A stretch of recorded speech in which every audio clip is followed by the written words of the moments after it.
Hello, Global Theater. My name is Jerry Fielka. Today is November 24, 2023. We want to thank Rob Grant and his amazing podcast, I'm Probably Wrong About Everything. Also want to thank the University of Michigan in Ann Arbor for providing an environment where I met our guest today, Rick Frankel. Where in the heck are you calling in from, Rick? I should have put it on my thing. I'm New York First, City. first question is, what is the best thing for a human being?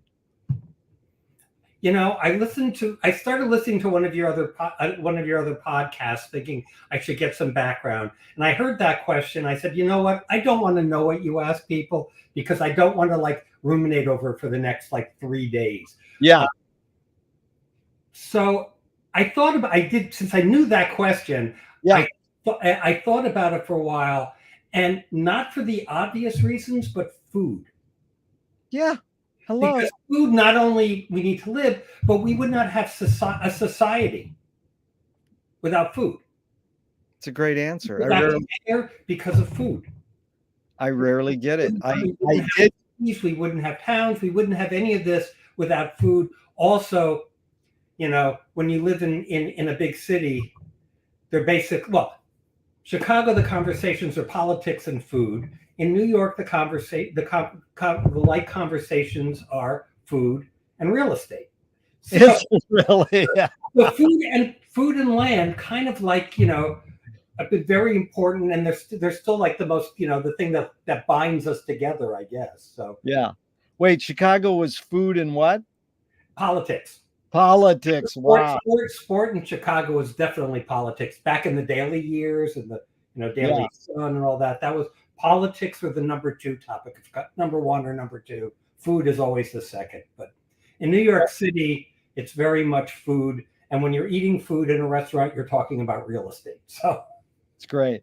I appreciate that because for years I've been interviewing for 40 years, and for years people couldn't hear the questions because it wasn't like on YouTube. They weren't really accessible. Now anybody can go and prep up, and that's fine. I don't care. That's their choice.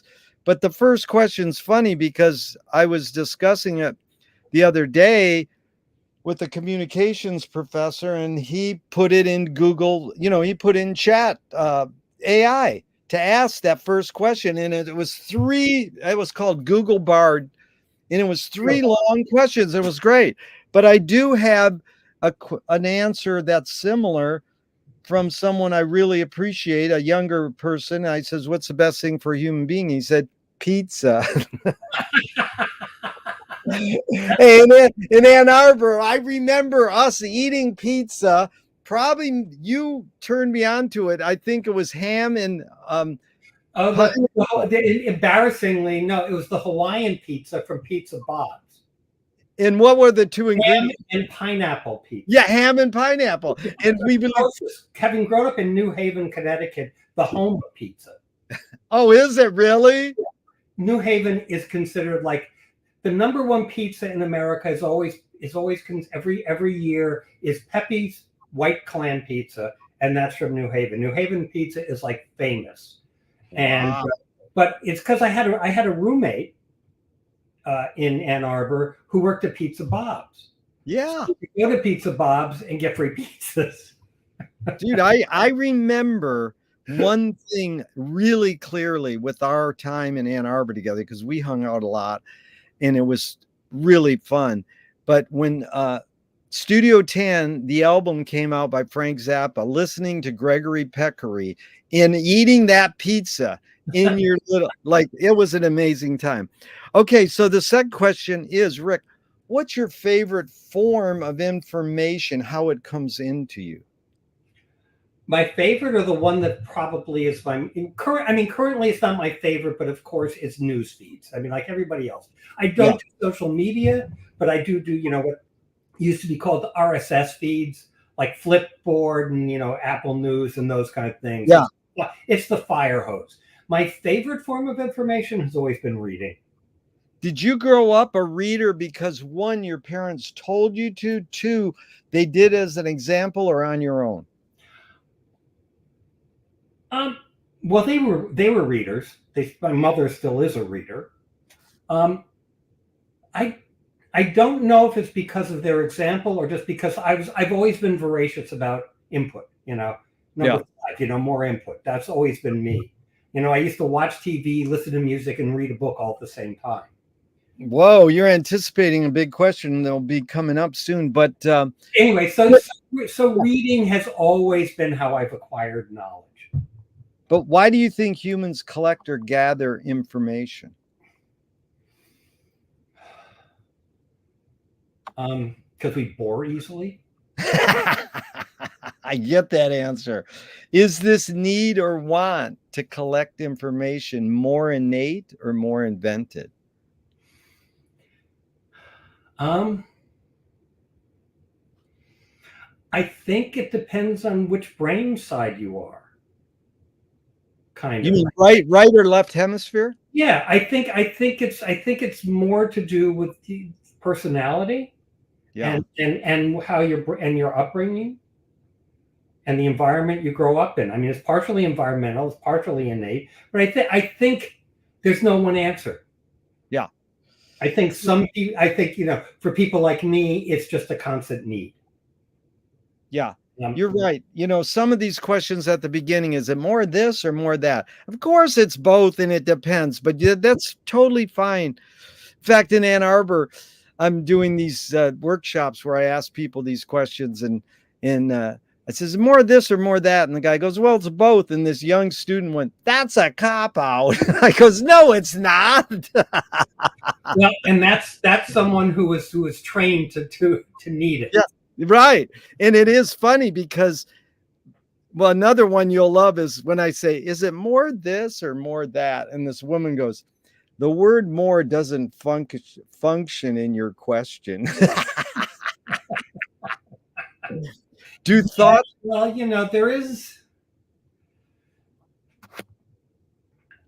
not to get political right off the bat, but there's been studies that people who grow up in very structured religious environments do not have curiosity.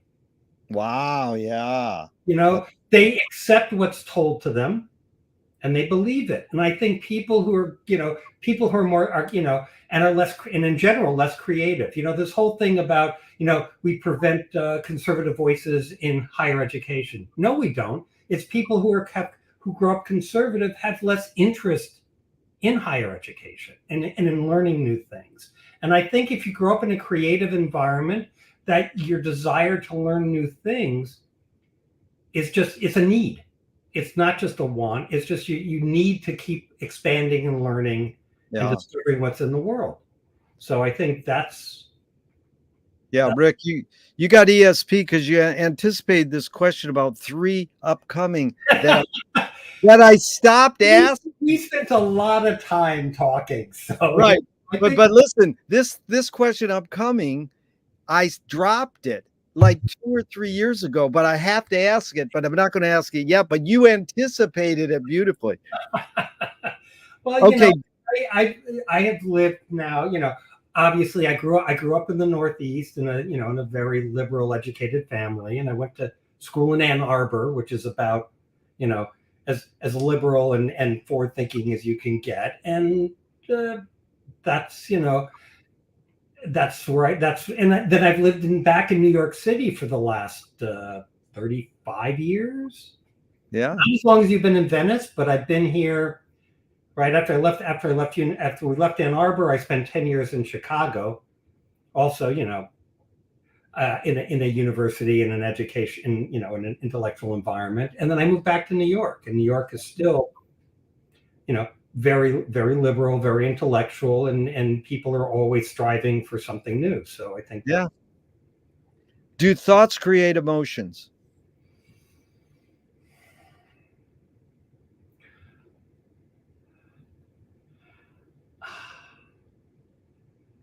I don't know. Being a hyper rational person. I have problems with with emotions in general. Yeah. So I tend to analyze everything. So no. Yeah. Well, That's good. Fill in the blank. Emotions are lizard brain, you know? Say that last part again. Emotions are lizard brain. Yeah, emotions are lizard brain. Yeah, well, this guy I jammed with, he was in Blue Cheer. He did the research magazine V-Vale. I says, do thoughts create emotions? He goes, emotions create emotions. Okay, I don't know what I think until I fill in the blank.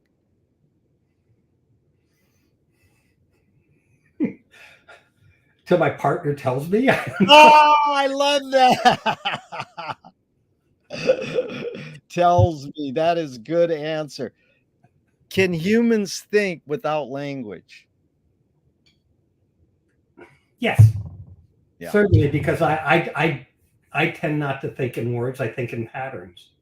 Wow. Well, Chomsky says a language is not just words. It's a culture, a tradition, a unification of community, a whole history that creates what a community is.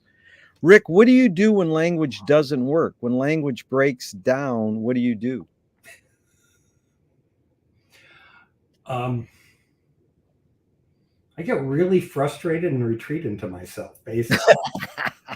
Thanks for being so good. And also, I am also obviously extremely honest, and so I'm a very bad liar, so I tend to stay away from. Well, that's really good, because basically what I'm after is people to jump out of their stock lines and be sort of bare bone, get a little deeper than the normal casual conversation. But that was good. So these are this is for your observations of humans in general. Are we more thinking beings or more feeling beings? That's back to I can't generalize that. Yeah. It's not that it's both. It's that there are different people are one or the other. I think it's a continuum, like anything in thought. Yeah. There's a continuum. So it depends on which where in the spectrum, as they now refer to it, you fall. Yeah. Yeah, it's funny because we invented the words feeling and thinking, so we think we can separate them, and it's inseparable. It's like this. But 80% of people go, we're more feeling beings. And here's how they say it. I think we're more feeling beings. I have a good example. As I said, I'm hyper rational. Yeah. My partner, I always tell her she's got too many mirror neurons. The word mirror, M-I-R-R-O-R? Mirror neurons. What are those? What is that? That's like, some people are just very intuitive about what other people are expressing. Yeah. Some people are very bad at recognizing people's emotions and things like that. Other people just like absorb that stuff like a sponge. Yeah. And that's mirror, right? The mirror neurons, That's so good. So she is, people see her and they all of a sudden they want to tell her their life story. I mean, we're in the checkout line at a grocery store, and the woman scanning our groceries starts telling her our life story. So she clearly is someone who operates more on feelings, and I'm someone who operates very much so on thinking. So. Yeah. Your interaction with people, right, is really a better way to put that. Some people interact with people on an emotional level. Yep. Some people interact with people on a very rational level. That's it. I think those are the two extreme ends of the spectrum, or It's really well put, Rick. And these are two questions from Alan Turing in the 50s. One, is thinking a function of the soul? Well, being familiar with Turing a little bit, being a programmer and being no, because I don't necessarily believe in the soul. Yeah. So, no. Huh? Yeah, the second Turing is, can machines think? Right. Well, if you ask Sam Altman, he'll say yes. Um, can machines? Not yet. Again, if you could build a large enough neural network electronically, it's possible. Yeah. I mean, sir, is it going to be in our lifetime? Probably not. Yeah. What we have now, this whole AI thing, is a bit of a parlor trick. Yeah. It's right. I mean, basically, what they've done is they scanned every piece of possible information they can off the internet, and then they have a massive, thing that will go in and spit it back very convincingly. Yeah. Because they built a great language model for the semantics of English, at least certainly. Yeah. I of course, like everybody else, have been using it a little bit. I mostly use it instead of going to like the nerd websites to check my programming and find an answer for things. I've been using ChatGPT because it finds the wrong answer much more quickly. Wow. That is good. Finds wrong answer. But you're there, Rick? You're deep in this. Yes. Is it 1 times better than Google? Is it 10 times or is it 100 times? What? Just a guesstimate. It's better than. Well, I can say that it says everything with unbelievable conviction. Yeah. I mean, it tells you the wrong answer so clearly, and that's the seductiveness of it. is that it sounds so believable even when it's lying to you. But is that, you mean it seduces it because then we feel, oh, I stumped ChatGPT. I know it's not that good. Is that the seduction? Or you go? The seduction is that it sounds like someone telling it to you. Yeah, I see. So the advantage, I don't know better. I mean, it's ultimately it's doing a better job of winnowing out an answer. Yeah, right. Because I just use quotes in Google. You can really refine by using quotes. Refine like you can in any of the other search algorithms, LexisNexis. So clearly, it is better at identifying the question you're asking. Yeah. And it's narrowing the possible responses. Yeah. I use, like I say, there's a website called Stack Overflow. Yeah. Which is where you can go say, how do I solve this programming problem? Yeah. And then you'll get many, many answers. Some of which will sound very authoritative because the person who's writing them is very, has that kind of thing. And some of which may actually be right. Yeah. But and basically ChatGPT, at least as of 3 years ago, had pulled every possible answer off of Stack Overflow. So it does a better job of fitting your question to the correct answer than the average person can. But even with the chat, what they call the prompt, how you put together your question radically changes the answer.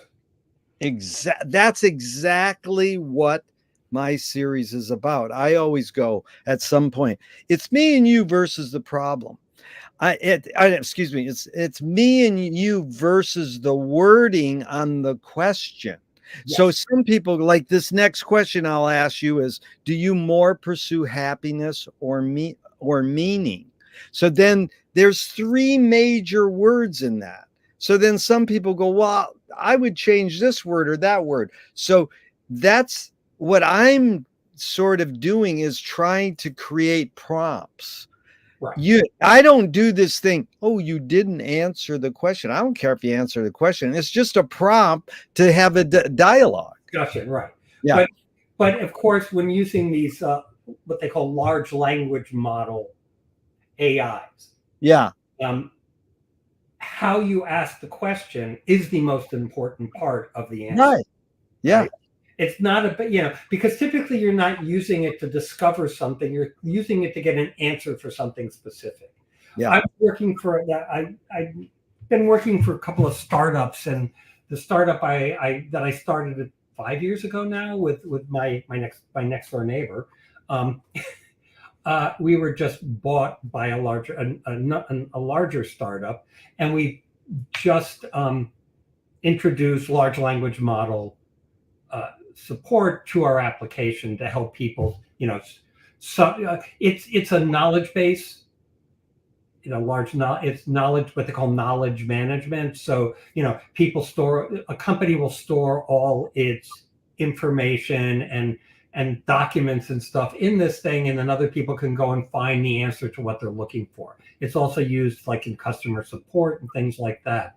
And we just added large language, ChatGPT support to the app to it. And wow. We do two things with it. One is we help do a better job of finding the answer from this huge corpus of information we have. So basically better Google search, because it does do a better job of search than your classic kind of like tokenized Google search and that kind of thing. And the other is to help people summarize a document or change the tone of a document and that kind of thing. And I'm not involved in this piece of it, but they spent a great deal of time working on how to take the question, how to create the prompt from the user input so that they get back the most relevant possible answer. Yeah. That's the history of data and polls. Right. If you prove something, it's just how you word it. Right. It's how people, for instance, people used to make a living because they were really good at searching LexisNexis for legal stuff, for lawyers. So you have a person whose specialty was like writing the questions in a way that they get an appropriate answer out of LexisNexis. So it's very much the same thing, only it's even trickier because you're just dealing with such a huge amount of information. Yeah. It boils down to these people like John Cage. He was asked a question and he goes, "That's a very good question. I wouldn't want to ruin it with an answer." That's the greatest cover. So do you more pursue happiness or more pursue meaning? I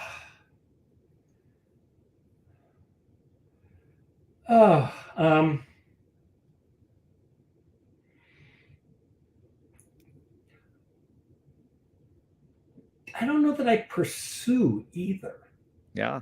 I don't think I'm driven by those goals in general. Yeah, well, that's just what I was talking about. Usually people go, meaning and happiness is what he's asking about. They don't go, oh, the word pursue isn't accurate there. That's, it's funny because I got it from important word. Yeah, well, no, I'm saying I got it from Viktor Frankel's book, Man's Search for Meaning. And he says happiness tends to not last, meaning tends to last longer. So let's move on. Does the brain more detect consciousness or create consciousness? Like, is consciousness there bubbling away and we're more so detecting it or more so creating it?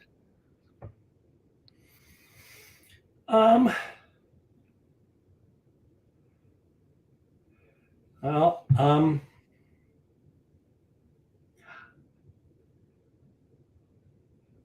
yeah, I think detecting. I think we fall into it. Yeah. I think we create knowledge. I don't think we create consciousness. That's good. I think we either accept it or avoid it. Yeah. Rick, what's faster, speed of light or speed of thought?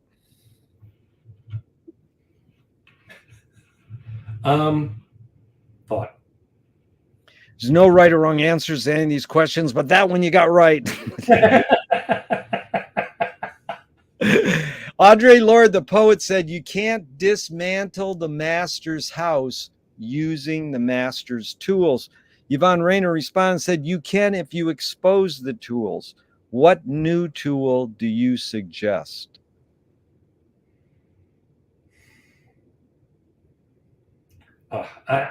I have no answer to that.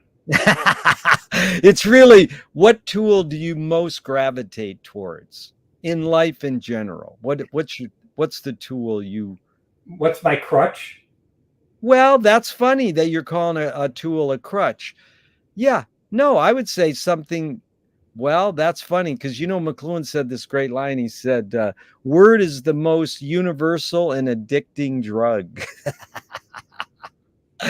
Like, we're so addicted to words. We're like, like I want to do one of these Zooms where neither of us talk for 90 minutes. We just go. But yeah, that you can put it with. I saw that production, right? Silence. That's speaking of Cage. Yeah. But I mean, what you can put it in those words. What's your crutch? You can call a tool a crutch. Or yeah. I don't know. Writing code. There you go. That's perfect. Okay. What new toy do you suggest? What new toy? Oh, that's a hard one. I don't know. My latest toy is a rowing machine. A rowing machine. That's fine. That's my latest toy. I'm very bad at getting myself to use it on a regular basis, but I'm paying a lot of money for it to sit there taking up room. So, what do you worry about when you go to bed at night? oh, too many things. Well, name one, maybe. Nah, I can't. Okay, that's fine. That's fine. Okay. So I will couch that as, I'm an erotic New York Jew, so I can about everything. That's what I worry about most right now is the state of the world. Yeah. Honestly, I mean, and other than the mundane, like, making the rent and all that kind of stuff, and am I still healthy and that kind of thing. I worry about the state of the world. Yeah. And the political state of America. I'm just we grew up in such a forward-looking era, the late 60s. And I have a slightly older friend who's a little bit older than either of us, and he used to always say to me, remember, what you think of as the 60s was actually the 70s. It is true. Because I love was like 68, 69, right? So it wasn't until the early 70s, our period in college, that people were actually getting the advantage of that. And, the end of and post-Vietnam War, there were two really major forward-looking periods in America. It was obviously the 50s. Yeah. It was very forward-looking. But then we were living that was forward-looking technology and life, but we were forward-looking in terms of culture. Yeah. We saw things changing, equality and culture and the civil rights movement and all the other things. And now, I wake up and every time I pick up a newspaper, another piece of that is gone. Yep. So that's honestly what I worry about more than anything else. I worry about the next November. Oy, oy, oy. I worry about, I worry about the Supreme Court. Yeah. These are the things that actually keep me up at night. Yeah. Well, the line that goes along with some of the things you said was, it's not what you did in the 60s, it's what you will do in your 60s. Now we're running out of time on that one. Yeah, now we're more 70s. Okay, so McLuhan learned from a poet that artists are the antenna of the race. They're broadcasting and detecting the hidden psychic effects of our inventions. So we might learn how to cope with what we don't like about our inventions. So, Rick, I asked you the question Marshall probed his whole career. Why do we ignore the hidden psychic effects of our inventions, even though the artists are broadcasting them to us?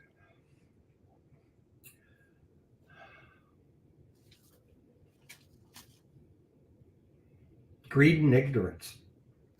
Greed and ignorance. Do artists have moral obligation?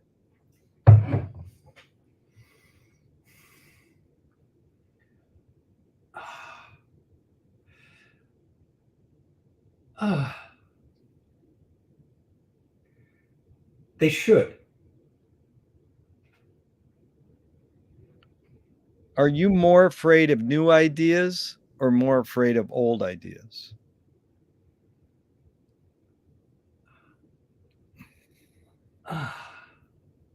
Well, I'm more afraid of people recycling old ideas and thinking they're new ideas. Dude, that's where I got this question. It's from a Cage quote, but it's mainly a quote that the guy who invented the intermittent windshield wiper, his name's Charles Kettering. He said, people are Yes. people, this guy, people are very open-minded about new things as long as they're exactly like the old ones. Things, yes. To me, it's more about. I mean, not only don't we learn from the past, we're now people are actively trying to bury the past. Oh yeah. So that's. Okay, can you conjure up your earliest memory ever or one of them? Yes. I know What very is precisely my earliest memory because it's very clear. I just telling my mother that recently. We just had a 90th birthday celebration for my mother. And I was just discussing my earliest memory is so my mom grew up in Atlanta and we lived in Connecticut. And when I was, I don't know, 2, 3 years old, I guess, we flew, on a Delta prop plane to Atlanta. And I fell asleep, obviously, on the flight. I was like 2, 3 years old. So my earliest memory is my grandfather coming on the plane, actually waking up in his arms as he's carrying me off the plane because he came up, he came out on the tarmac up the stairs for the jetway and picked me up and carried me off the plane. Wow. Like that was when, New York to Atlanta was a 6-hour flight on a turboprop, And so that's my earliest memory is my grandfather carrying me off an airplane on my first trip to Atlanta. Beautiful. So well described too. I really visualized it. Rick, is memory more a curse or more a blessing?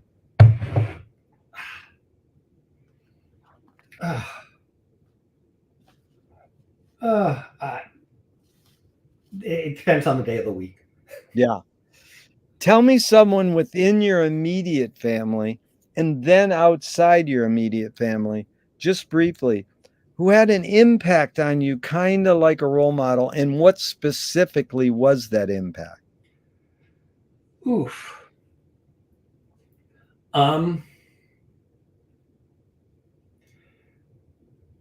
Oh boy, that's a tough one for me. Who had great? Okay, so I'll pick one slightly outside. I had like a second. Well, I guess the impact. Okay, so impact on me, I guess, were my grandmother and step grandfather, who probably are the reason I grew up so interested in art and wanting to be from a very early age like a curator or be an art historian, that kind of thing. And that's probably one of the biggest impact on me. And outside, who had the biggest impact on me? I guess my professor in graduate school, who kind of realized that I was a much better programmer than artist and convinced me to spend my 3 years in graduate school learning to be a programmer as opposed to trying to be a video artist, which I was not very good at, I guess. But I am very good at programming. So those are probably the two biggest impacts. Do you know your grandparents, were they because they were taking you to art museums or showing you art books, or just Yes. how were they yeah, they were taking you art museums? Oh yeah, they were very much. I think my grandmother wanted me to be an architect. My parents never really pushed me in any direction. Yeah. But they always wanted me to be in the arts. My step grandfather was an architect and a survivor, and has an interesting history. And my grandmother was always very interested in art, and from a very early age, I think they got me interested in art. And I always, as a very young kid, I mean, I would read like, Jansen's History of Art. When I was a kid, I'd read those. Those are books I would read. I would read art books and read stuff like that. So yeah. So you were raised Jewish. Did you check out, or are you practicing? I was raised culturally Jewish. Yeah. Do you pray? No, no. My family were pretty much atheists. I did go to Hebrew school, but I went to Hebrew school because when I was like 12 years old, all of a sudden, 2 days a week, all my friends were going to Hebrew school, and I had nobody to play with. Yeah, so I should go to Hebrew school. Yeah, hang out with my friends. But religion was always a cultural part of our life, and or Judaism was a cultural thing and not a religious thing. I don't think I grew up atheist. Rick, if God exists, what would you like God to say to you after you die? Oh no. Nothing I want. Nothing I want memorialized. Do evil people exist, or does the evil use people as a vehicle?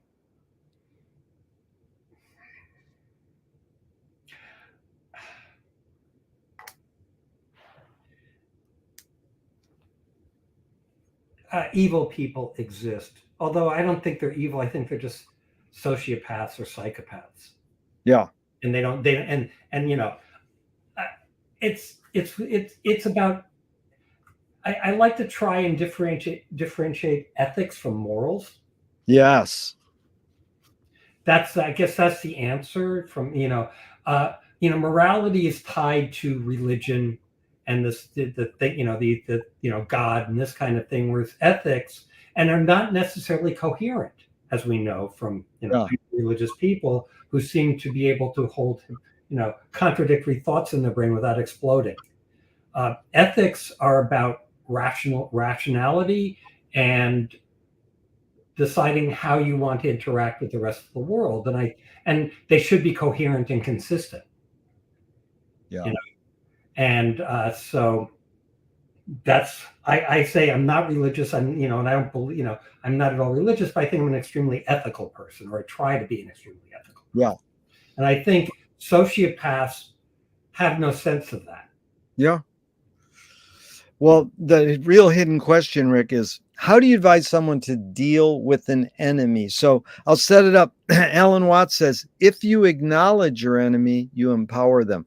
Coppola stole from the Mob and the Samurai, keep your friends close and your enemies closer. JFK said, forgive your enemy, but don't forget their name. And Fellini says, I need an enemy. So it's a lot of thoughts. The basic question is, how do you advise someone to deal with an enemy? But first, how would you react to Alan Watts? If you acknowledge your enemy, you empower them.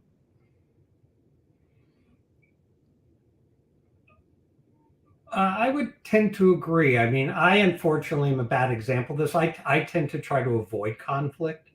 Yeah. I mean, that's kind of like, my behavior model. I don't like conflict. And so I would tend to avoid and ignore my enemies as opposed to confronting them. Yeah. Except like, an idiot on the subway or something who you just scream at irrationally. So. Well, real enemies, I personally tend to try to simply ignore them and avoid them. Yeah. And move out of their sphere of influence. Yeah. So that's the Alan Watts approach, I guess, is simply they don't exist. You assume they don't exist in your universe, and then you don't empower them. I was bullied as a kid a bit. I was small and a little effeminate, and so I have that, and it never paid to confront them because it does empower them. That's Sam Goldwyn says, as for your critics, don't even ignore them. Right. But never read your reviews, and you're better off. Exactly. Well, Nassim Taleb says games were created to give non-heroes the illusion of winning. In real life, we don't know who wins or loses, but we can tell who a hero is. Then my friend said, well, villains don't think they're bad. They want control. Heroes want freedom. And Gregory Bateson says, if the criminal gets caught, does he go, whoa, my criminal skills weren't up to snuff that day? Or does he go, oh, I did something socially and morally wrong? So it's a lot of prompts, but the basic question is, does punishment work? No. Yeah. So what do we do? Well, that is the problem. What do you do? What do you do with a sociopath? It's a very relevant question these days. So, very. No,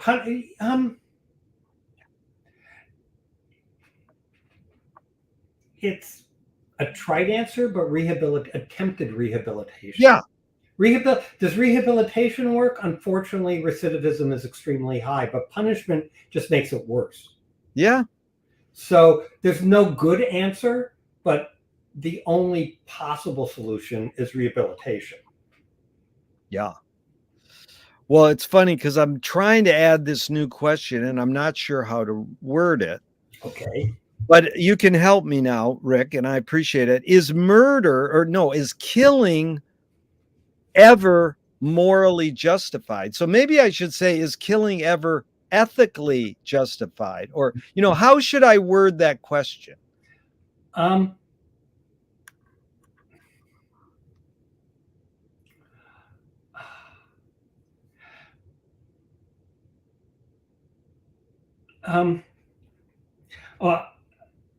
you can use either. I mean, I accept the term morally justified. To me, it would be, is it ethically justified? I think my answer is going to be a little more complex. I think protecting yourself is ethically justified. I think if you to intentionally decide I'm going to do that by killing this person is not ethically justified. I think if they die as a result of your protecting yourself, it is ethically justified. Yeah. I think if someone's trying to hurt you and you protect yourself and they happen to die because of your protecting yourself, I think that's ethically justified. I think intentionally killing someone is not. Yeah. With forethought, first degree murder, manslaughter, okay. First degree murder, no. Yeah. So if you have to vote on capital punishment right now, would you vote yes or no? Never. I would never vote yes for capital punishment. Yeah. Beautiful. Again, it's punitive. Yeah. It's not about protecting anybody. It's not about preventing future crime. It's simply about being punitive. Yeah. The eye for an eye thing, to its extreme, right? It's like it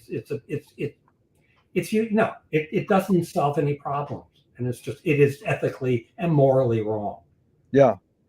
Now here's the question you anticipated, which I dropped years ago, and I don't know why, but here it is. Why are most artists liberal? Well, I think it's the same answer as why are most college professors liberal? Because when you spend your life thinking about thinking and thinking about the world in a broader sense, you will be more open. And if you're more open, by definition, you're more liberal. Yeah. Right? I mean, liberal versus conservative. Being conservative is about constraint. Yeah. I mean, the balance of that it's about constraint and narrowing things, right? Yeah. So the more you learn, the more you're open to new things, and the more you're open to new things, the more you gravitate towards what people think of as liberal. Yeah. That's good. I love that term, thinking about thinking. Is that metacognition the same thing? I don't know. It came out. Is metacognition? I guess so. Yes. Yeah. I mean, because it just came out because I think that as an artist, there is kind of a meta part of being a real artist. That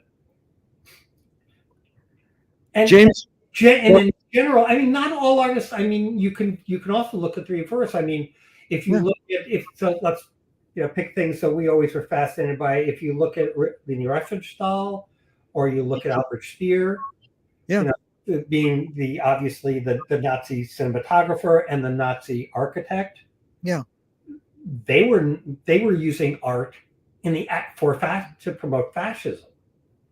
yeah, That's the antithesis of liberal. So they were clearly artists. I mean, Riefenstahl is an unbelievably brilliant filmmaker. There's no question that her film yeah. is brilliant, but they are, we would say, misguided. So, but that's using, and art has been used for the reverse, has been used for fascist conservative ends just as much as it's been used for enlightenment. So, Yep. and art has been used by, uh, certainly by the church for non-liberal purposes for hundreds and thousands of years. So It's like the big question: can you separate the art from the artist? But here's James Joyce. I want to I used to say yes. Yeah. I mean, obviously, I was always fascinated by like Riefenstahl. I thought her, and I used to say, well, okay. And the older I've gotten, the less I am able to do it. Wow. Yeah. So I would say, when we were, when we were college age and stuff, and we were, exploring all this stuff, I would say, yes, you can separate the art from the artist. Now they're like, actors I can't watch because of their political stances. Yeah. So I'm finding it very hard as I get older to make that same claim around separating the art from the artist. Yeah. On a purely intellectual basis, yes, but I think as you get older, you put things in more social context. Yeah. We did as we were younger, and in social context, the answer is no. Yeah. James Joyce was the first projectionist in Dublin over 100 years ago, and he basically checked out. He said, "This is stupid. Why should I go inside a building and see a movie of a tree when I can go outside and see a real tree?" Years later, Faulkner said, "Sometimes the best fiction is more true than journalism. Why do we have to recreate things in order to get them? Why do we have to go to a theatrical play of people acting out life? Why don't we just live life?"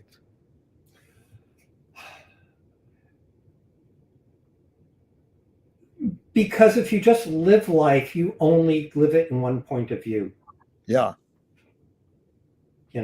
It's monovision. If you see what other people, art gives us an ability to let people expose the truth in ways we would not see otherwise. Yeah. I mean, people have said when photography first started, this is for a long time, this isn't an art. Yeah. You're documenting what's out there. And we know that's not true because it's seeing through someone else's eyes, and it's seeing through someone else's thoughts. History, and that's what art and literature and music gives us, is you get to words don't, speaking just doesn't do it for me. To really understand someone else's point of view, you need more information than simply talking to them. I think art and theater and film and music especially, give us that. Yeah. You know, Louis, go ahead. Sorry.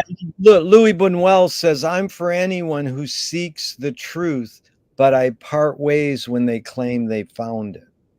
Exactly. They found their truth or their expression of the truth.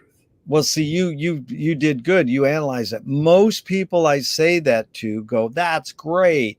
And then one guy said, finally, says, "That's bullshit. If I'm going to seek something, it's because I want to find it." So I morphed it into, if the journey's more important than the destination, why do we have to name or seek a destination if the journey's more important?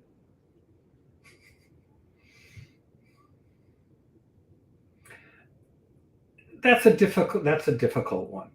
Yeah. Um, uh, the journey's more important in that, because as in our lives, we never, there is no end. There is no ultimate destination. Wow. Right. I mean, for a given thing, yes, if I'm building a shed in the backyard, building it is important, but but there's a very clear, realizable destination. The destination of life is death, right? So there is no actual destination. How do you say you've finished, you've arrived at the goal of your life? It's hard, unless, I guess, if you're Albert Einstein or but even then, no, you may make great breakthroughs, but there is no ultimate destination in life, I don't think. So I think that's why people say the destination is, the journey is more important than destination, because in life there is no ultimate destination. Yeah. Dude, you quoted me perfectly, because this whole thing with Finnegan's Wake ending. I says, there's no ending. It's a cyclical book. It ends mid-sentence and picks back up. And it's just because this guy took it upon himself to write a press release about our club ending. I says, our club's not ending. Right.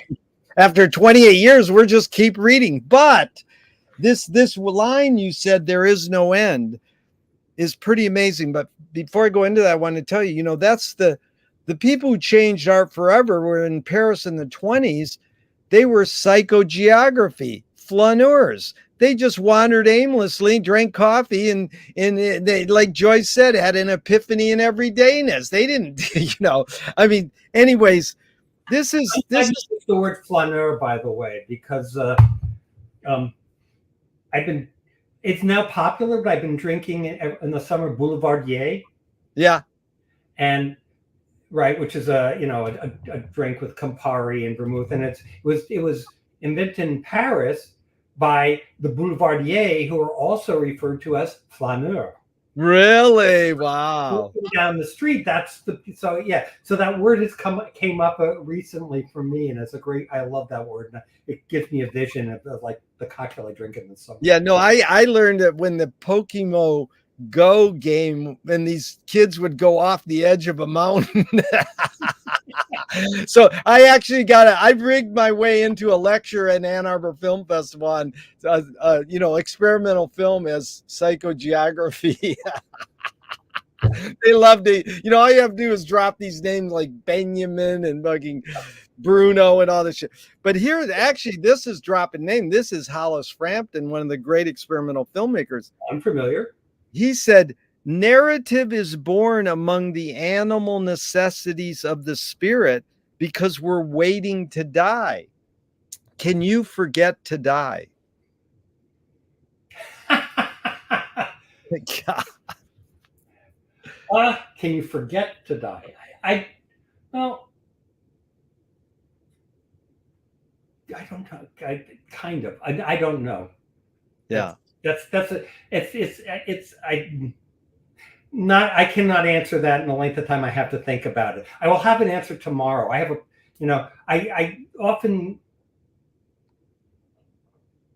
I have to sleep on things, kind of, it's like, things cogitate around in the back, and then I'll have an answer tomorrow, which will be too late for you. No, it's not too late. We can do a part 2 on, but we're going so good on this. We could do a part 2. But it is.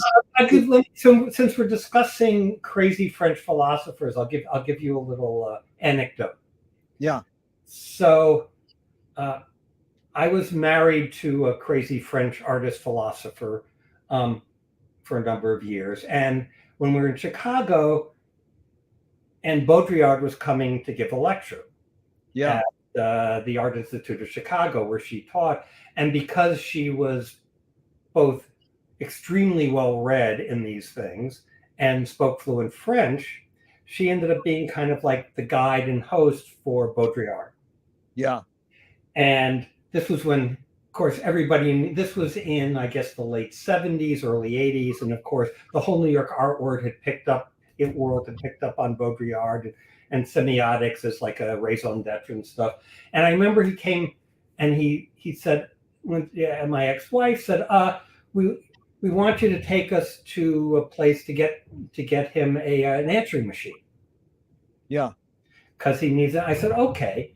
So I took Baudrillard to the store where they sold electronics, and I said, "Oh, there's a really good answering machine."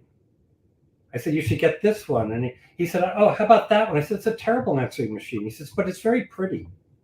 He said, "I don't really want it." He's like, "You don't understand." He said, "I have to have an answering machine because people expect me to have one, but I want a nice object. I'm not actually going to use it."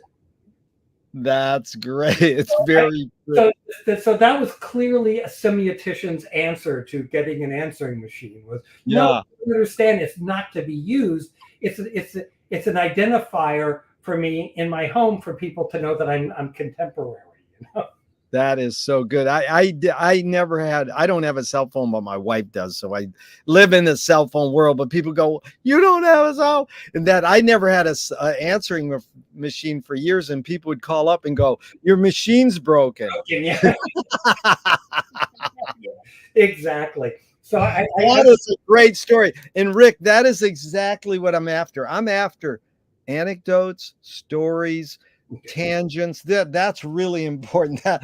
So how was he? Was he a fun guy to hang out with? Or? Well, his English wasn't very good, so my French was very mediocre. Yeah. I used to call him the gnome, the French gnome. He became very close friends with my ex-wife, so I used to see him a lot. He was shockingly unassuming person. Yeah. He never understood why Americans so glommed on to him and semiotics and all that stuff. He's like, I just write. Yeah. What they do with it is what they do with it. So I liked him. Yeah. Yeah.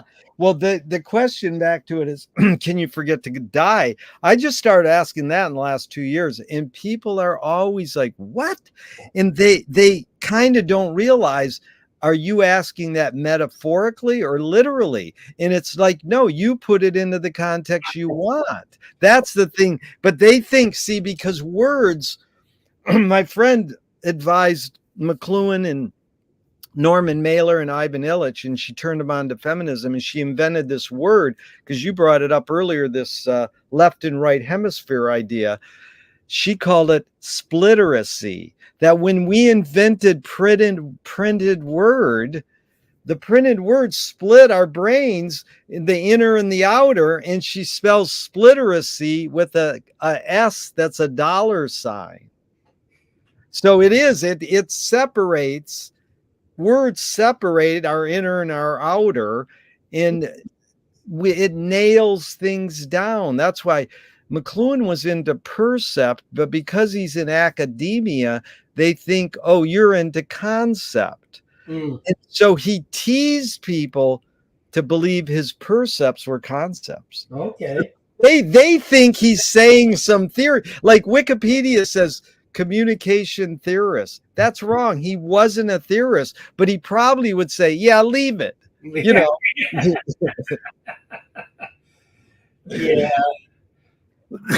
So this thing about truth, I want to go back to that. Shelby Foote said, a fact is not a truth until you love it. What do you think of that? I like it. Yeah. I haven't heard that before. Because this is you're saying you're rationale, coherent. Yeah.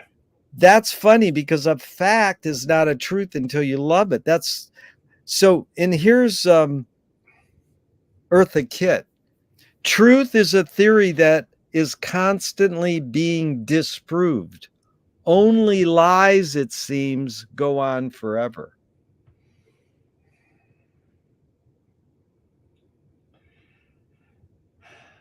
Sad but true. That is a good response, Rick. And then here's the Proust question. On what occasion do you lie?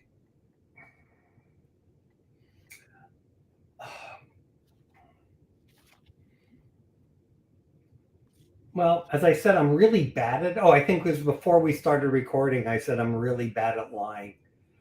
Yeah, that's that was before we started recording. So the answer is I don't, because I can't get away with it. That's amazing. So I simply have given it, except for like those little errors of omission, Yeah. kind of thing. But outright lying, I'm kind of incapable of doing it. Yeah. That and going through security at airports make me sweat. Yeah. But where did you get that very bad at lying, from the way your parents raised you or on your own?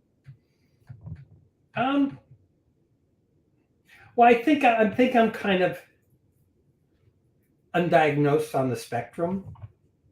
I think there was this whole idea of spectrum didn't exist when we were kids. Yeah. You were just the weird kid who couldn't focus on anything. Yeah, man, that's our life together in Ann Arbor. That was like two hypo. Thank God they didn't have the legal drugs they drug kids with then. Yeah, no, all that stuff. Yeah, whatever it is, we're so lucky we didn't have that. Right. So that didn't. So, and I think it's because it's the way it's the way I navigate. It's just the way I navigate the world. Is through analyzing everything and being hyper rational and analyzing everything. And I think because of that, I'm not a good fabulous. I don't, maybe why I'm a better computer programmer than artist, is because I just have, I'm. Well, you sort of answered this next one, Rick, but you can suss it out if you want. What was the tipping point to be an artist? And then what was the tipping point to be a coder, a programmer? Okay, so the tipping point to be an artist was Diane Kirkpatrick. Oh, you're kidding. That is beautiful. Right, because Diane Kirkpatrick was a professor in the history of art in Ann Arbor. And I think she died a few years ago, right? No, my friend is talking to her. I've been dying to get her on. She retired about 5 years ago. Oh, yeah, she's retired. I mean, I hope. Told me, she retired and hadn't told me. I was very mad because I would have flown to Ann Arbor to go to her retirement party. So an outside person who was very important to me. Diane Kirkpatrick was a mentor for me. Wow. And I was, very much interested in the history of art and very excited to be able to finally study it. And I was very disappointed by the process of studying it. Yeah. But I started taking courses with her in the art school, taking some graduate courses in the art school on, art conservation and things, and then on theory. And so I started making art. When I was in undergraduate school because as ancillary to my art history classes and for understanding art. So I started making it as a secondary thing to understanding it. And then of course we had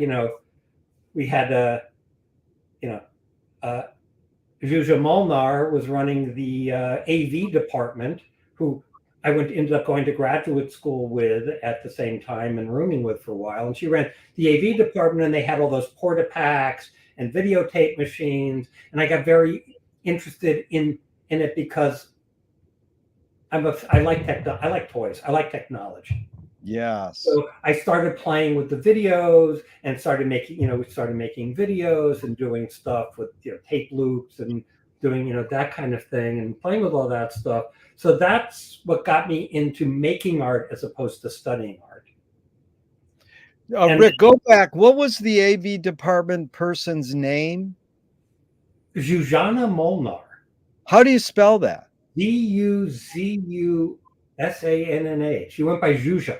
Zuza. Zuza. That's her first name. Yes, Molnar. Molnar. Susan Molnar.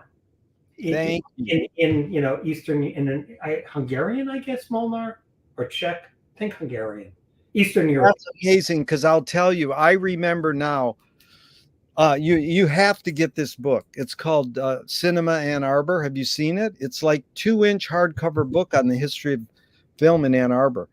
Oh. And look at when I rented. She was involved with the 60mm festival. Yeah, no, I'm going to look her up.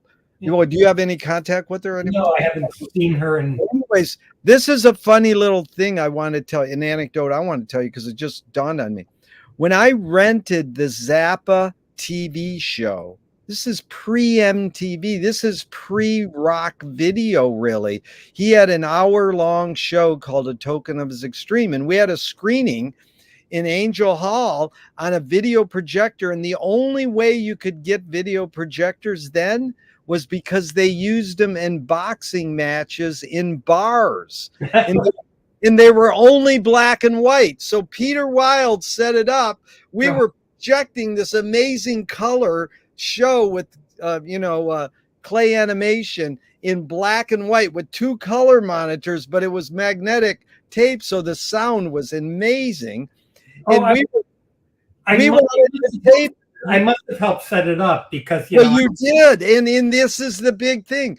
We wanted to dub the tape, and it had copy guard, and you and the other guys couldn't figure out how to bypass copy guard, and we didn't. All we got was an audio cassette of it, and I goes, why didn't we set up a camera in front of the screen and film it? Well, I mean, I years later, I was like, what? But I mean, now it's free on YouTube, or, you can, I mean, yes, I know. Yeah, but it is an amazing piece, but it was like the fun thing that I had people like you in my life that knew the technology in the toys. You knew we were expanding, our horizons beyond Super 8, 16 millimeter in Portapacks. And then we got into the 3D by the technology, which is, how I ended up in Chicago. Yeah.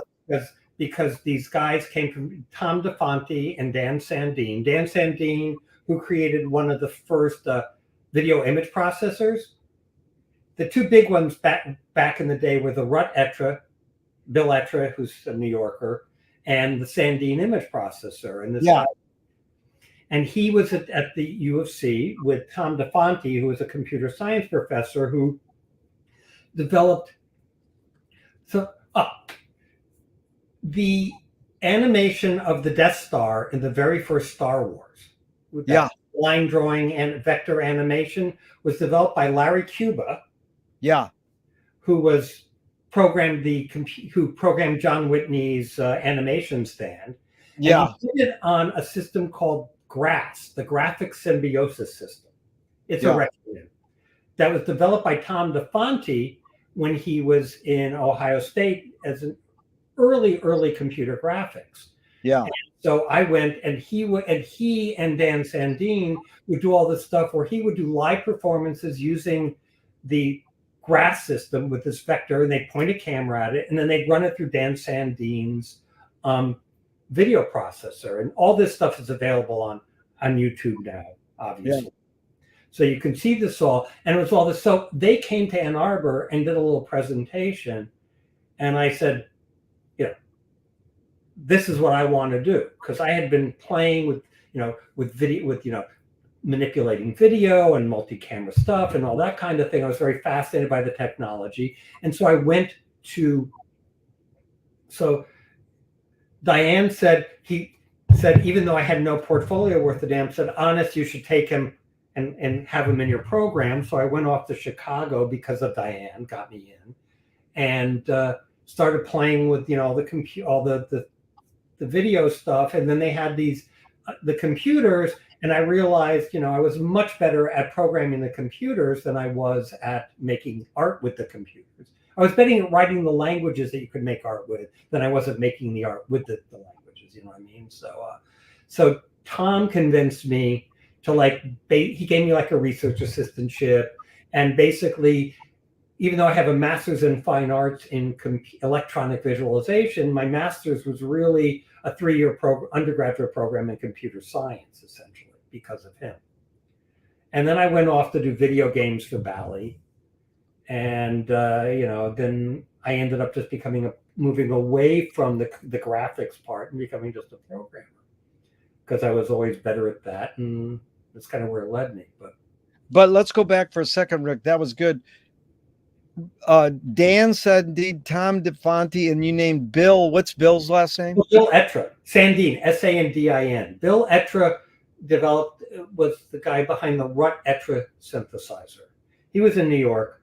Yeah. How do you spell the last name? ETRA. Great. So, are you in touch with Tom, Dan, or Bill at all? I'm very bad at keeping in touch with anyone. Yeah. And so Tom is now in Southern California, I believe. Well, you really nailed a lot of the heavies, because Larry Cuba was one of the first in Ann Arbor that was turning us on to computer graphics. And then once the Whitney brothers hit the screen in Ann Arbor, we were like, holy moly. When I was in graduate school, Larry became a friend. Yeah. Yeah. And of course, he was married to Susan Petty, who's a traditional line animator. And he was in, I don't know, I haven't seen him. He was in Santa Cruz at the time. He may still be there, but he was married to this great animator, Susan Petty, does amazing animation, like line drawing animation. But Larry became a buddy. Well, that was a good summary, because now it's like a screenwriting teacher told me great art is when you can clearly see the intention of the maker. Kubrick says the opposite. Great art is when you can clearly not see the intention of the maker. What role does intention play in your creative process from when you were making computer art to now when you're a programmer, when you're writing code? What role does intention play? Well, let's get back to your destination thing. Yeah. I'm very goal driven. So part of what makes me good at programming, makes me good at like building sheds, makes me bad at making art, because art is very much about process. Yeah. And I'm very much about getting something done. Is that the goal? So intention is critical for me. The goal of what I'm doing. I enjoy the process, but the process is the process is just the process. I like to see the results of what I'm doing. Maybe too much. Well, Duchamp said there's no art without an audience. How much are you thinking of your user when you're creating your program, when you're creating your code? Well, it depends, it depends on which part of the code I'm working on. Because there's code that users don't see, the cloud, all that stuff they talk about, and then there's the code that stuff that actually interacts with users. When I'm doing code that interacts with users, I'm entirely thinking about what the user sees. Actually, it's more about what the user experience. It's this term they use called UX. You mean the letter U and the letter X? Right, which stands for user experience. And so, the problem is computers have become, what you do with them is so complex. It's not just what you see, it's how you interact with it, right? So that's UX, is how does a user interact? What is the flow of the interaction with the program? Where does it lead you? How does it respond to your inputs? How do you make it? When I first stopped doing video games and started doing like businessy oriented stuff, the term gamification didn't exist. Now, it's become a given that you want to make a boring business program, a word processor, you gamify it, right? You make it fun to use. You make it so that people can intuit it, so they don't have to read a manual. And that's all comes, and I used to say when I first people were so happy, well, you just made video games. I said, yeah, but I've had the best experience in making programs that people will use, because video games people will pay money, like junkies, to use. Like they'll keep feeding quarter. For us, it was pinball, right? Remember, we'd hang out at the pinball alley after they closed and play pinball until 4 a.m. But I never liked video games. I liked programming them. I never liked playing them. I liked like the physicality of pinball. But that's the thing. It's how, making. So I say, I know how to make programs that people want to use. Yeah. And that was that. And now it's an important thing. It's the gamification thing that became big a number of years ago. So yeah, so you always have to think about how do you make a program that people can use without having to learn, that will teach them how to use it. Yeah. That was the magic of the early Macintosh stuff, was that you could simply sit down and it was intuitive. Yeah. No, what you said just gave me a major epiphany, Rick, and I appreciate it. So I'm writing this big essay right now, and the McLuhan world, we take the Wizard of Oz and change it to the Wizard of Us. And what is Dorothy got to get? But the skywriting utensil, what to create, create the disease and offer the cure, advertising. So you change it to the Wizard of Us, and the artists are Toto, the atomic dogs, pulling the curtain back to reveal what's behind who's trying to sell you this crap. Right. And so now I'm going to change it to the Wizard of UX, because you know why? Because Joyce did that in Finnegan's Wake. It is the gamification. It is the user experience, because he said, here's a medium that you usually read with your eyes alone, and you have to read Finnegan's Wake out loud with a group of people. So he's switching the eye experience into the ear experience. So I love that. See, I'm more of a pinch it guy than a. Oh yeah, Pynchon, yeah. So I always loved the Gravity's Rainbow. Oh yeah. I tried to read it dozens and dozens of times. Yeah. And finally, I realized how to read it. Yep, there you go. He was teaching. Throw it up in the air, and wherever it opens, you start reading. That's really good. Because it's entirely nonlinear. Yeah, you mean Pynchon is well, that the other thing is like T.S. Eliot in the what is it, for one of his poems, that you reading it as in an instruction manual how to read it. Right. In the words of the Wake, Joyce is telling you how to read it. And that's again how McLuhan, most people don't know, mid-career, McLuhan updated the medium as a message or the medium as a massage to the user as the content. So it's the user it's the gamification, right. You into it. You're like, that's, what it's all rooted out of too, is Edgar Allan Poe right there in Baltimore teaching the symbolists. It's not what you write, it's the effect you want to produce. Exactly, yeah. So that's why all the rock poets, Patti Smith, Bob Dylan, Jim Morrison, and Kurt Cobain, they all said they came out of the symbolist. Patti, I love Patti. Patti's great. Lindsay, yeah. My partner Lindsay spent. I used to be involved with Bomb magazine. Yeah. Yeah. So I used to. A long time ago, I developed their I started developing their website for them and digitizing all their content, and I used to get paid in art. Yeah. So I'd barter. So, and they used to do it, they do a benefit every year, and I get invited to the benefit. And one year, Patti was the guest of honor, and so she speaks, and she's sitting at the table and by herself, sitting at one of these big tables. And my partner walks up to her and says, "Can I sit with you?" And she says, "Of course." So she sat for, I don't know, like half an hour, just and Patti held her hand, and they talked, and she's just lovely. She's such a person. No, she's awakening too. She calls it some Sumerian. What's that word? Summary. Sumerin. It's Sumerian. Sumerian text. That's what she calls the Wake.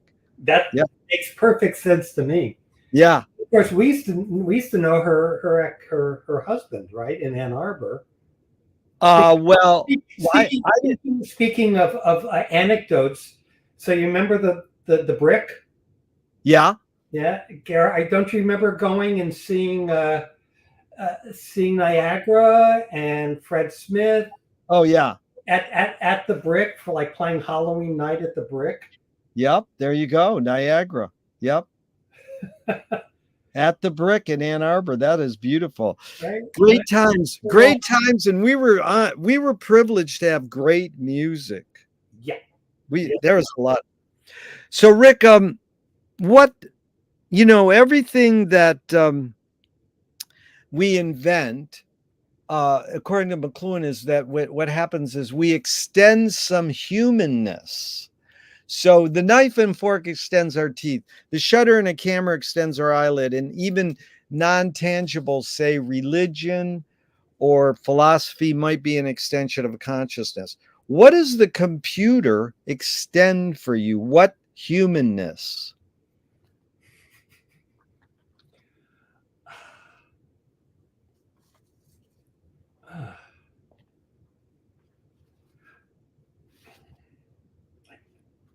Don't have a good answer for that one.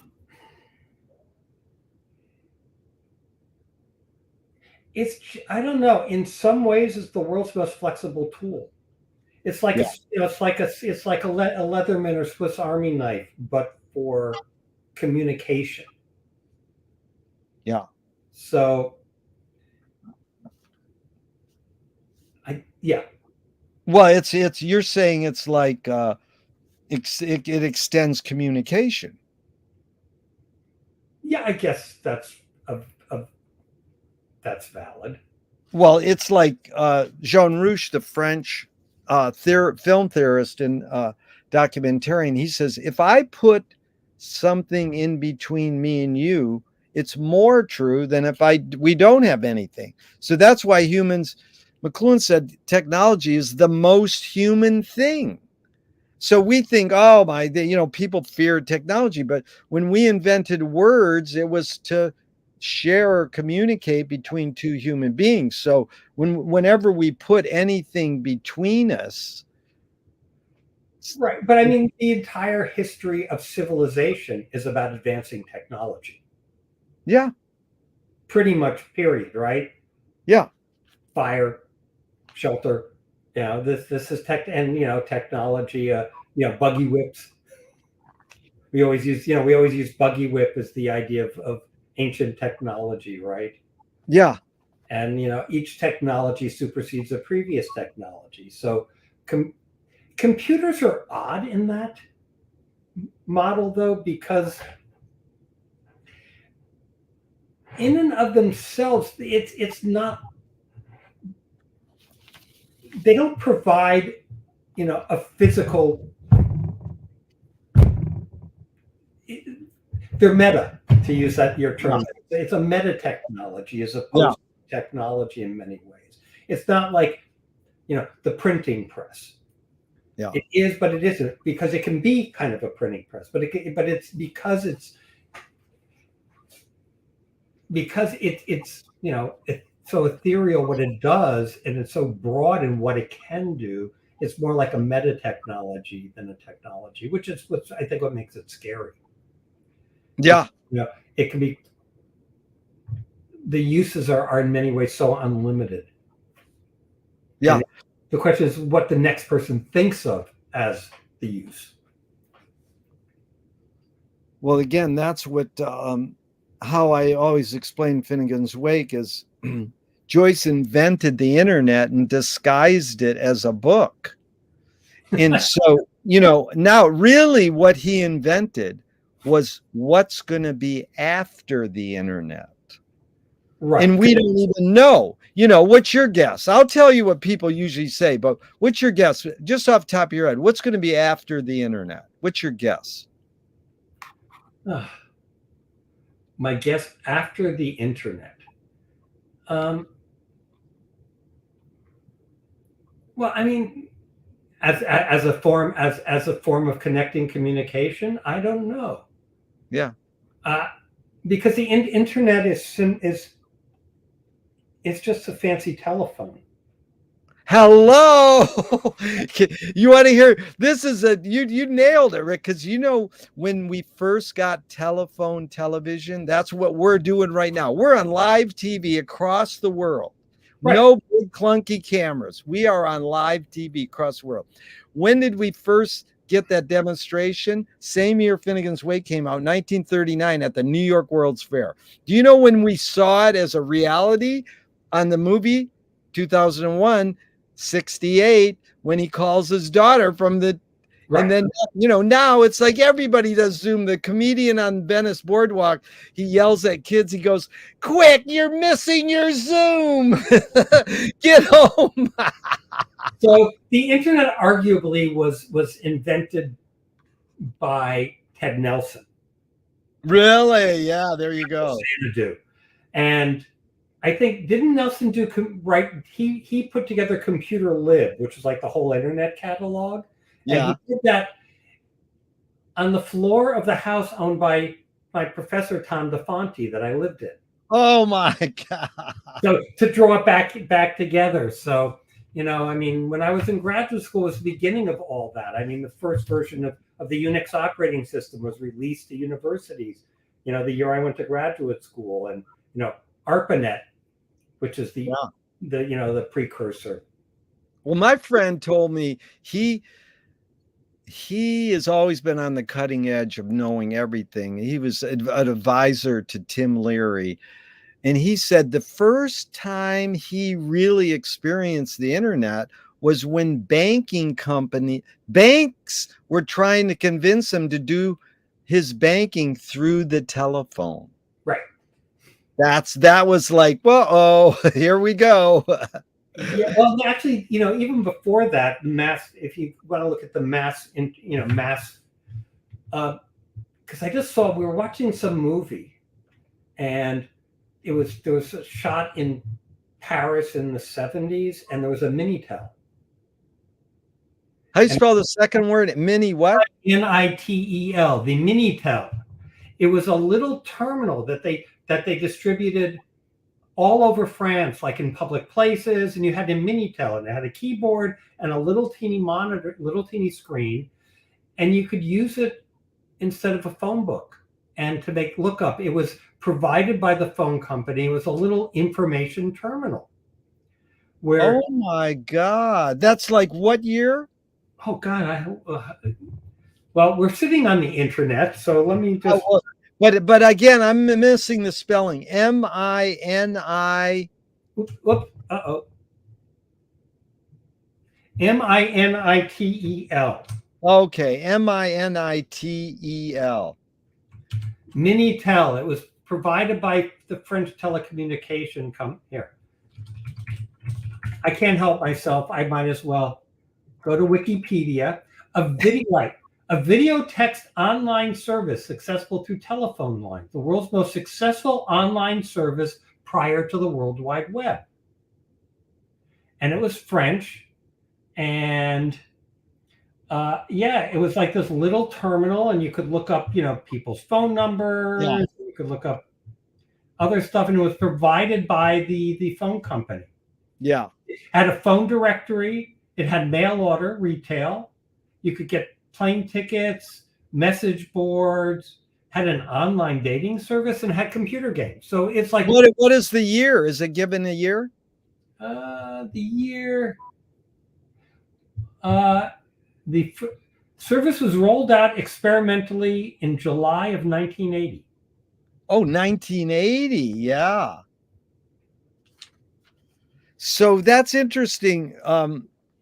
Rick, I was wondering, let's do a part 2 down the road, like 2 or 3 months, if you can. This was fun.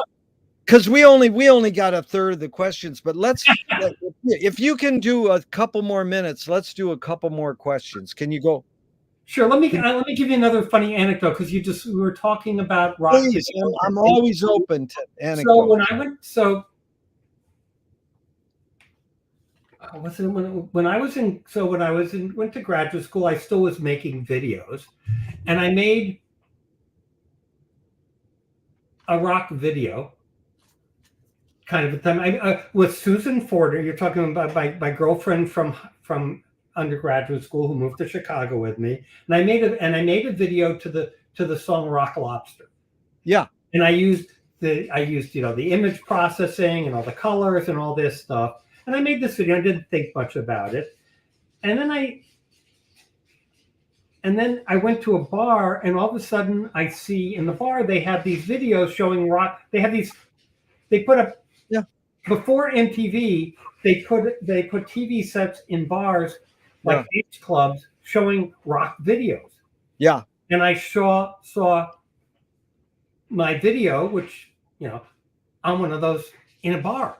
Yeah. I didn't see it with anybody. Somebody had, and I also saw it like in the very early days of MTV. I think it showed up like once on MTV. Yeah. Great. So how cool is that? That's just one of those funny, and it's like I don't even have a copy of it anymore. I don't think. Oh wow! Well, it will pop up somehow. It was fine. I was kind of like, I didn't, happy to see it. I didn't care that I didn't make any money off of it. Which is the other thing that's happened, quickly to art. I just saw about the latest, art auctions were just held by Sotheby's and Phillips and whatever. And, they sold $2.2 billion worth of art. Yeah. That's not what art is. I know. I mean, you more than I probably are upset by that. So. Oh, well, I don't let it upset me. I just kind of just say, when I go to these places, I say, excuse me, which direction shall I projectilely puke? Right. So the last thing I'll quickly show you in the background here, if I defuzz, Lindsay and I have, for some reason, decided we found ourselves going to the outsider art fairs. Oh, nice. And started collecting outsider art, and realized, which I never liked when I was in Chicago, but was into Lee Godey and all that stuff. And we started buying a couple of pieces that appealed to us, and realized that all of the work we bought was people on the spectrum. Wow. Autistic. So what we have here that you can't see is a blueprint for a livestock handling facility by Temple Grandin. Nice. I love her. This is the chemistry of combustion. All these by this woman, Jessie Parks. Yeah. Who was autistic artist who had absolute perfect eidetic memory and would paint all these things from memory, but they look like LSD hallucinations because she has visual migraines and stuff. And this piece, the original painting of it, was commissioned by Oliver Sacks, but by this woman. Wow. So you should look up the work of Jessie Parks. I will, and I love Oliver. Amazing autistic woman who works sorting mail. Oh my God, I love it. Painted. Oliver Sacks used to take acid in Venice, California. So I saw a woman when he gave a lecture at the art museum once. She hit on him from the audience, asking him a question. But these are all very special people you're mentioning, and I'm huge. When he was alive, but he was gay. Yeah. Wow. That he did it, and he used to swim with the horseshoe crabs on City. He lived on City Island here. Oh yeah. And he would swim with the horseshoe crabs. Okay, listen, Rick, I look forward to part 2, but let's end out with these 2 questions. Okay. Since you brought up technology, this is a question that McLuhan asked. He's not answering it. That I'm just curious your thoughts, because it's a little complicated for me. In it's differentiating between art and technology. So he says, how about technologies as the collective unconscious and art as the collective unconsciousness? So, what's the difference between art and technology? And then what's the difference between conscious and consciousness? So he's saying technologies might be the collective unconscious and art might be the collective unconsciousness. Oof.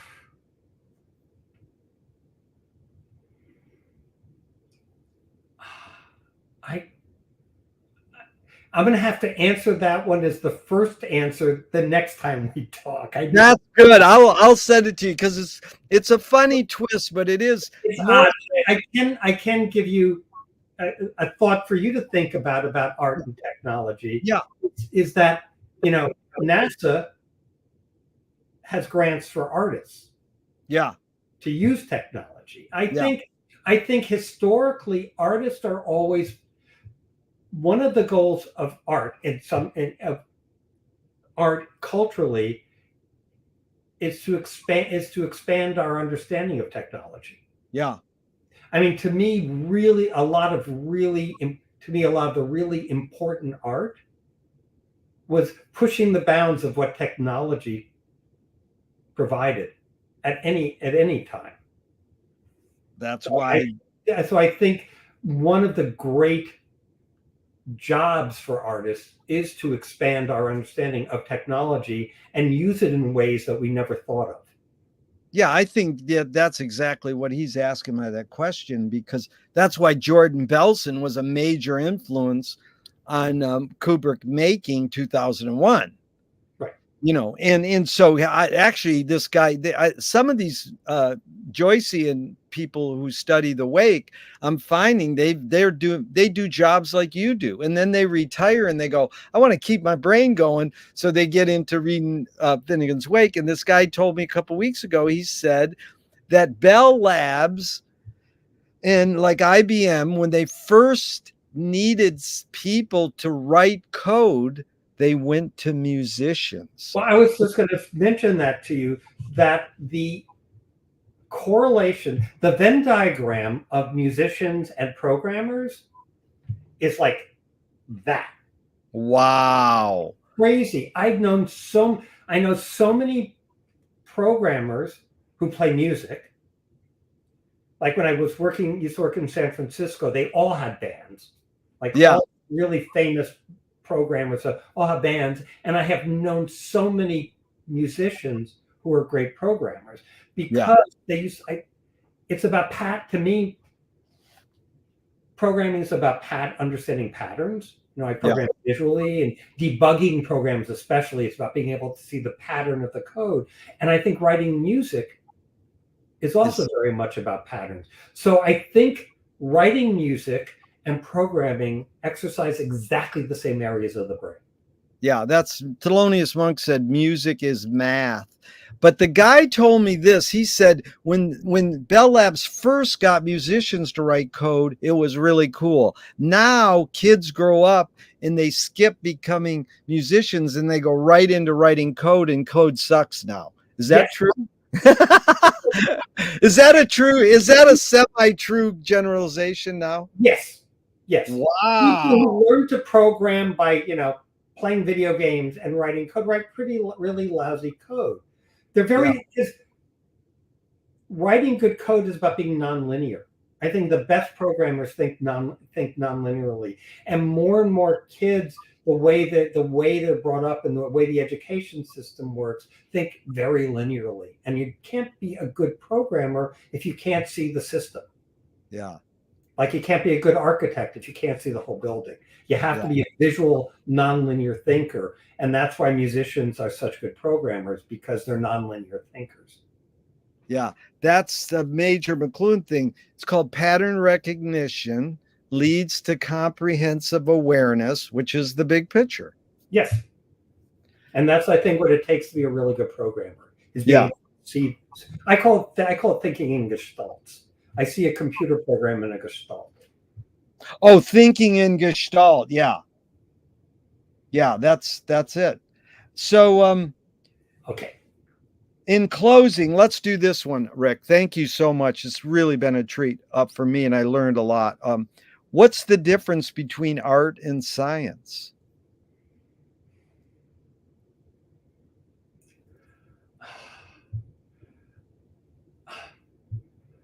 Science is a tool. Art is the expression of using tools. Yeah. People say art. I mean, people say art versus science. I mean, art, back to technology. Art is about pushing science. Yeah. I don't, I think when people say art versus science, I think they're talking about implementation, or just you're focused in the implementation. Art is about using science for, purely for what it expresses, whereas when people talk about science, they're talking about applying technology. And art is about using technology, and science is about applying technology. And art doesn't have art is about the journey. Yeah. To use your words, not about the end results. Yeah. Well, that's what McLuhan says. We turn cliches into archetypes, but that's also McLuhan and Warhol both said art is anything you can get away with. My friend goes, that sounds like Trump. It's like, Yeah, in some sense, but yes. But of course, Warhol was a very sarcastic human being. So you have to take what he says with a grain of salt and figure out what he actually means. Well, that's it. He was a very sarcastic human being. Yeah, well, McLuhan's same way. He was chalked off as a charlatan, and my friend met Richard Schenkel. He wrote Time Magazine film criticism for 30 years, like books and films. And he goes, "So, what do you think of McLuhan?" He goes, "Fraud." And then and then Richard goes, "Well, semi-fraud." And I says, "Well, you should have said, what do you think of him as a Menippean satirist?" And anyways, it's a fun exploration to delve deep into all this. We got, as they would say in the world of funk music, we got knee deep in the swamp muck here, Rick. Thank you so much. My pleasure. I'll talk to you again soon. Yeah, even though I'm going to hit the end broadcast button, I hope we'll never stop talking and keep talking forever and ever. What a pleasure. Thank you so much. So nice to see you again. I think about you, well, regularly. I think about the stuff we did, about the eight or 10 movies a week we would go see. We had a good time, and this was all smoking pot. Hello, that's I used to call it herbal knowledge. Now I call it herbal ignorance. Yeah, well, I kind of stopped about 40 years ago, so that's good. Yeah, too. Me too. Yeah.